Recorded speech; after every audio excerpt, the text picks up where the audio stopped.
Hey everybody, I'm back with another Euphoria Season 2 episode. Let's talk about it. Season 2, Episode 2, Out of Touch. So the first scene starts off where we left with Nate all bloodied up by Faye. Faye's put in some work. So Nate is fantasizing about his life with Cassie. He wants to have a life with Cassie. But of course that's complicated because he's with Maddie. So you see him just making love to Cassie, and you can see that he genuinely wants to have somebody to love. And it's crazy to see how Nate thinks about love. And his father prays for him, and you start seeing all the disturbing images that Nate thinks about, and just the traumas he's been through and the clips of his dad, and it just be careful who prays for you. That's all I'm gonna say about that. So Rue and Jules are finally back together. They seem to have everything that they want. It's a new year, they're kissing, and Elliot comes up. And Jules is clearly shook by this new presence.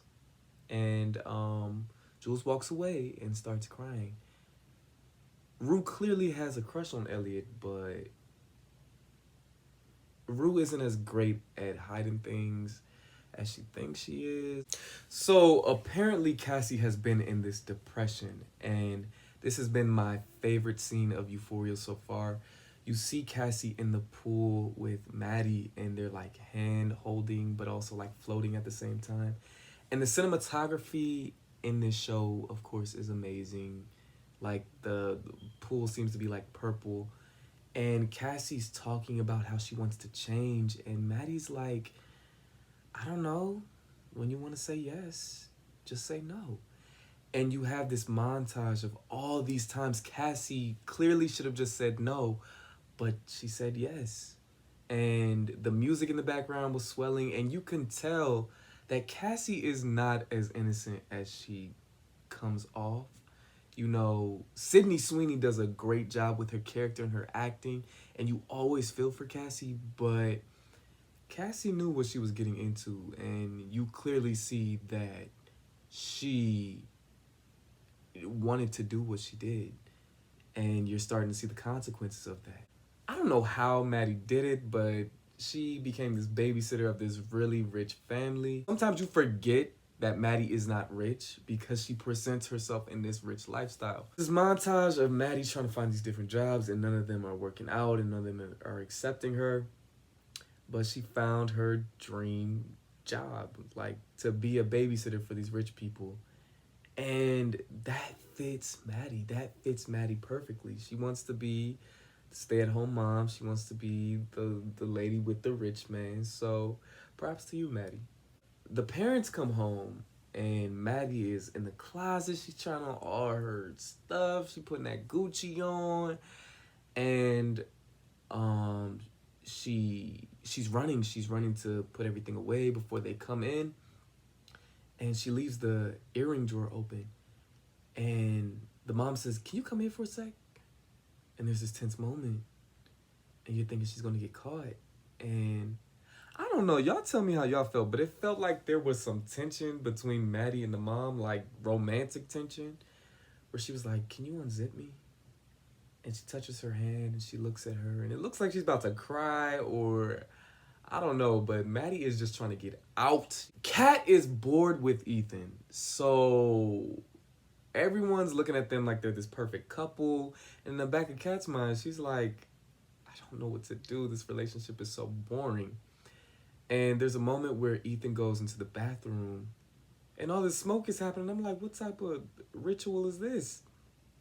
And you just see Ethan start bleeding. And I'm like, well, my first instinct was, he's playing a prank on Kat. He's about to lighten things up in the relationship. No, he is dying, and his blood is spurting everywhere. And this Dothraki dude comes out, big muscles comes out, and he's like, yeah, he was weak. I'm here to dominate you. And he puts the sword in her face, just like in the regular Game of Thrones. He dominates Kat. And Yeah, just that was hilarious. Kat is clearly bored with Ethan. Cassie and Nate are doing this secret affair thing, and Nate is like, if Maddie finds out, she's actually gonna kill you. And there's this sequence of Maddie just beating these chicks up. Like, she slams somebody's head into the locker, then slams another person into the blow dryer. And it's just like, wow, I've never seen that side of Maddie before. But there's another scene where Maddie is coming in the hallway and she's looking at Cassie like, so Cassie is clearly seeing the consequences of her actions. Faye is back. So I'm so happy Faye is back. I thought she was a one-time joke character. It's good to see her. Apparently she pushed the motel manager off the railing, and apparently there was a scuffle because she was bleeding from the nose, and Custer, her boyfriend, like shoves her into a vent. Fez comes and gets her, and she runs into the car, and she's like, don't look at me like that. You don't know what he was saying. He was saying mean things to me. I'm excited to see Faye again. So Cal comes to question Lexi and Cassie, and they're not snitching. Props to them, not snitching. And Lexi is going hard for Fez. She's like, we're not saying anything. She didn't see anything. And Cal's like, I'm talking to her. And Cassie snitches. And Lexi's like, why would you do that? You ruined an innocent man's life. Cassie's like, he ain't so innocent. He beat him up in broad daylight. That was his problem. And you see that Lexi feels a certain type of way about Fez because she's been so passive all her life.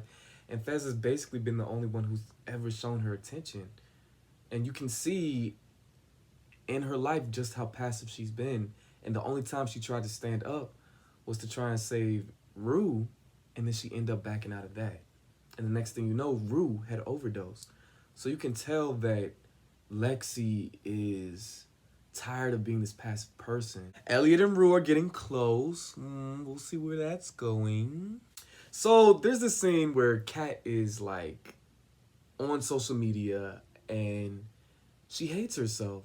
But all of these social media people are telling her she has to love herself. She has to be confident. She has to stand out. She's already beautiful and she needs to learn that. And if she doesn't know that, she needs to get it together because there's nothing wrong with her. She's so perfect. And it becomes really funny. Like the first person, it was like, oh, this is cool. And then the second person, and the third, and then there's 10 of these social media influencers just beating her over the head with pillow. Yeah, that's how social media feels like in life sometimes. Sometimes you gotta dip and take care of yourself. Nate and Cassie are enjoying this little affair that they're having, and they're chilling in the car. They're riding to, I'm assuming, Nate's house, and Nate gets a call from Maddie. And there's like this tense air of, what are we gonna do? What are we gonna do? You know, this silence. And then the phone call ends, and there's like an air of relaxation. And then Maddie FaceTimes Cassie. And I think that was the funniest moment for me in the episode.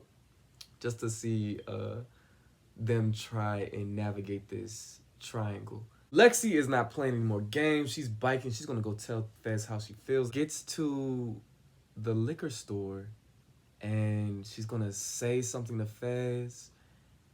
And Faye's there.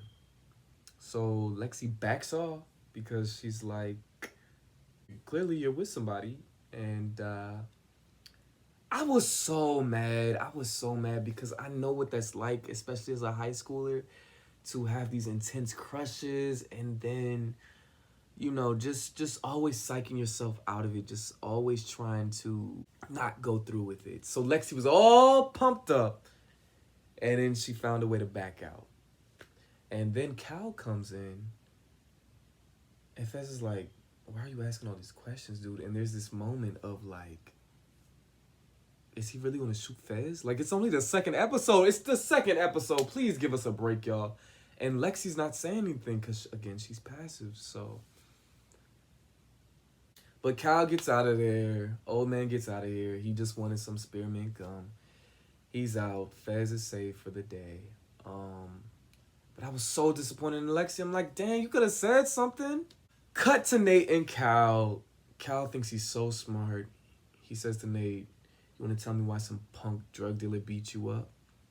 And Nate's like, oh, I got something for you. You want me to tell you why? You're a pedophile. And Cal was shook after that. Cal was shook. And I'm really interested to see where they're going to go because there's still a DVD out there. So I'm like, is Cal going to go to jail? Is Nate going to go to jail? What's going to happen between the dynamic of those two? So I think there's some really interesting storytelling to be told between those two. All right, everybody, that was my review of Euphoria Season 2, Episode 2, Out of Touch. And I'll see you next time.